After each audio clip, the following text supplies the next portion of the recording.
విభూది అనగానే మనకి గుర్తొచ్చే స్వామి ఎవరండి? శివయ్య కదూ! మరి విభూది బంగారం కన్నా గొప్పది అని మీకు తెలుసా? దీని వెనుక ఒక కథనం కూడా ఉందండి.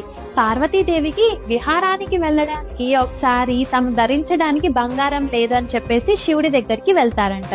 శివుడు కొంచెం విభూతిని తీసుకొని పార్వతీదేవికి ఇచ్చి, ఇది తీసుకొని నువ్వు కుబేరుడి వద్దకు వెళ్ళు, దీనికి ఎంత బంగారం వస్తుందో ఆ బంగారం నీవు తీసుకొని ధరించు అని చెప్పి అంటారంట. సరే అని పార్వతీదేవి కుబేరుడి వద్దకు వెళ్ళి ఆ విభూతిని ఇస్తారంట. కుబేరుల వారు దాన్ని బ్యాలెన్స్ లో వేసి ఒక పక్క విభూతిని, ఇంకో పక్క తమ దగ్గర ఉన్న బంగారాన్ని వేస్తూ ఉంటారంట.